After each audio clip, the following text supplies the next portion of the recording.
ये एक सच्चा वाक़या है, पुराने ज़माने की बात है कि आदमी की नई-नई शादी, उसकी बीवी को खाना बनाना बिल्कुल भी नहीं आता था।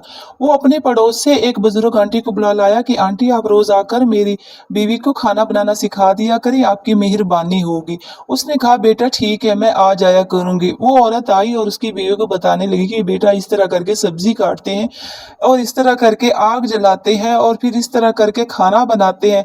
वो लड़की चुपचाप सारा सुनती रही और जब सारा खाना तैयार होगा तो कहने लगी इसमें नया क्या है, ये तो मुझे पहले से ही पता था। वो बुजुर्ग आंटी बहुत हैरान हुई कि बजाय शुक्रगुजार होने के ये तो आगे से मुझे बातें सुना रही है। इसी तरह करके वो रोज आती और जब खाना तैयार हो जाता तो एंड पे लड़की कहती ये तो मुझे पहले से ही पता था।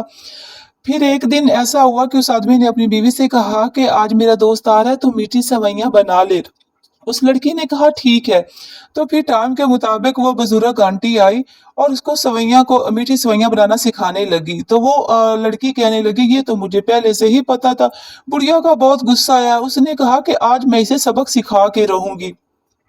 उसने कहा बेटा जब सारी सेवइयां तैयार हो जाएं तो तुम ऐसा करना, वो सेवइयां प्लेट में निकाल के उस जो लकड़ियां जो हमने जलाई हैं उनकी खाक सेवइयों पे डाल देना, इससे जायका अच्छा आएगा और तुम्हारा शौहर भी खुश होगा। वो लड़की कहने लगी हाँ ये तो मुझे पहले से ही पता था। बुढ़िया ने कहा कि अच्छा बेटा मुझे आज काम है, मैं जा रही हूँ और तुम ये सेवइयां तैयार कर लेना। उस लड़की ने जल्दी जल्दी सेवइयां तैयार की और तैयार करके प्लेट में जब निकाली तो उसने अपनी बेवकूफ़ी में ये ना सोचा कि ये खाक नहीं डालते, तो उसने जल्दी-जल्दी वो खाक निकाली और सेवइयों पे डाल दी और बहुत खुश हुई कि आज तो बहुत अच्छी सेवइयाँ बनी हैं। उधर वो आदमी अपने दोस्त को टाइम पे लेके आ गया और उसने अपनी बीवी को आवाज़ दी कि जो सेवइयाँ तुमने तैयार की हैं जल्दी से लेकर आओ।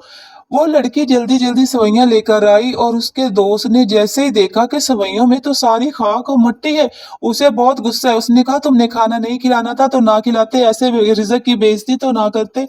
उस आदमी को बहुत गुस्सा आया, उसने कहा कि तूने मेरे दोस्त के सामने मेरी बेइज़्ज़त करा दी, ये क्या कर दिया है? उस लड़की ने कहा मैंने तो कुछ नहीं किया, वो बुजुर्ग आंटी ने बताया था। फिर बुजुर्ग आंटी को बुलाया गया तो उसने कहा बेटा मैं रोज अपना टाइम बर्बाद करके इसको खाना बनाने सिखाने आती हूँ तो ये रोज कहती है ये तो मुझे पहले से ही पता था। तो मैंने आज इसको सबक सिखाने के लिए कहा तो इसने अपनी बेवकूफ़ी की वजह से ये सारा कुछ किया। अगर ये जानती होती तो ये सेवइयां तैयार करके उसमें खाक ना डालती। लड़की बहुत शर्मिंदा हुई और उसने माफ़ी मांगी और उस आदमी में माफ़ी मांगी। तो प्यारे बच्चों हमें हमेशा बुजुर्गों का एहतराम करना चाहिए और किसी का एहसान को पर उसका शुक्र अदा करना